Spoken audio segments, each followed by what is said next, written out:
She hijacked my porch for a healing ritual. So I turned it into a haunted house war zone. It all started on a Sunday that felt off. You know the kind. Skies too quiet, air too still, like nature's holding its breath. I was nursing a coffee in my living room in Ashton Grove, a usually sleepy suburb in Oregon, when I noticed the folding chairs, rows and rows of them, on my lawn. Then came the white balloons, lavender carpet, barefoot kids flinging rose petals like it was Coachella for toddlers. And who was at the center of it all? Celeste. My neighbor across the street turned self-proclaimed energy healer. She had this floaty white caftan on, arms out like she was welcoming spirits. And guess where she decided to host her little ceremony of renewal? Yeah, my porch. Without asking, not a single text, no knock on the door, just full spiritual invasion. Celeste announced the ceremony like she was Queen Mother of Enlightenment. Cameras flashed. A guy with dreadlocks played bongos like it was Burning Man. I stood next to my cactus, yes, I named him Carl, and watched in disbelief. And honestly, a small part of me wanted to laugh. The other part? Boiling with quiet rage. They chanted, meditated. A teenage boy played an off-key ukulele. Celeste dropped glitter all over my steps, glitter labeled Stardust. Do you know how long it takes to clean up glitter? Weeks, possibly years. But it wasn't until the circle of emotional release that I snapped. Some guy wept over his ex and a dying pothos plant. Another woman screamed, "I release you, Brad," into the sky like we were in some healing-themed WWE match. So I did what any petty homeowner with a Halloween spirit would do. I fought back. Phase 1. Subtle spook. I dusted off my old Halloween box, hung rubber bats, set up a Grim Reaper with a motion sensor, activated a skeleton head that screamed "boo" every time someone passed. "Celeste?" she flipped. "You're disrupting the spiritual flow," she hissed. I smiled. Just getting ready for Halloween. You know, my porch, my rules. When the skeleton screamed right in her ear, she stumbled into her own sage burner and nearly kicked over the altar. A teenager in the crowd asked if it was part of the ceremony. I just sipped my cider. Phase 2. Power trip. The next day, I got a letter in my mailbox, supposedly from the HOA. No signature, no letterhead. Just a Word doc accusing me of psychological aggression through visual assault. I wish I was making that up.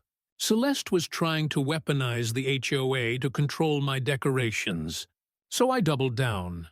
Fog machines, screaming sensors, a floating ghost projection. My porch became the local attraction. Families brought popcorn. One kid asked if we were an actual haunted house. I told him, "Only when Celeste shows up." She called the city. The inspector walked around, looked at everything, then shrugged. "Looks like Halloween to me." That's when I realized this wasn't about healing, or peace, or even glitter. It was about control. Phase 3. The spiritual war escalates. Celeste started leaving crystals on my lawn at night, organizing 5:30 a.m. candle circles, whispering about dark energy I'd unleashed. Then came the flyers. Stop the fear, reclaim the street. She included a black and white photo of my porch like it was a crime scene, claimed I traumatized kids and summoned evil spirits.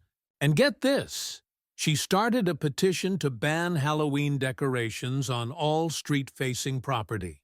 Yeah, All because I didn't want my porch turned into her healing festival.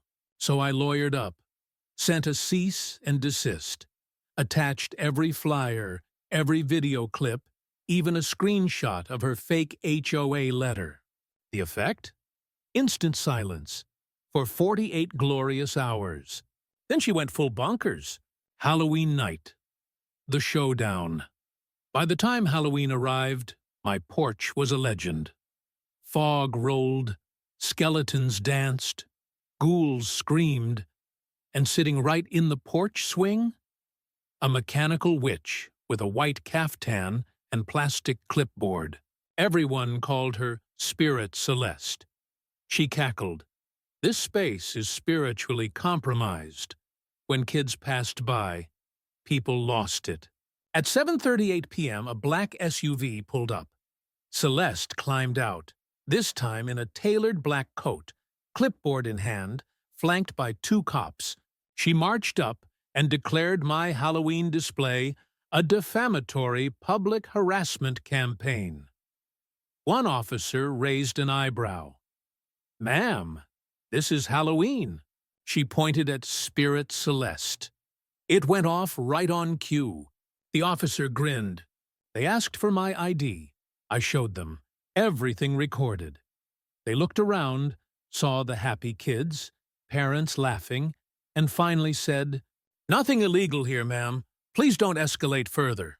She screamed about toxic energy fields and HOA bylaws. One dad told his kid, "She's not part of the show, but she's the scariest thing here." The final twist. The next morning, a neighbor dropped off a letter. Celeste had been removed from her HOA position. Unanimously. Turns out, the community had enough of her clipboard dictatorship. And something beautiful happened. Other houses started decorating too. Pumpkins, fake cobwebs, little witch hats on mailboxes. It wasn't just about me anymore. It was about reclaiming joy, space, and sanity from people who think their way is the only way. What do you think? Was I petty? Maybe. Was she out of line? Absolutely. But here's what I want to know from you. Do you think it's okay to prank someone in response to being disrespected? Where's the line between defending your space and just being vengeful? Do spiritual people sometimes weaponize positivity to control others? Drop your thoughts in the comments. Let's talk boundaries, humor, and when healing goes too far.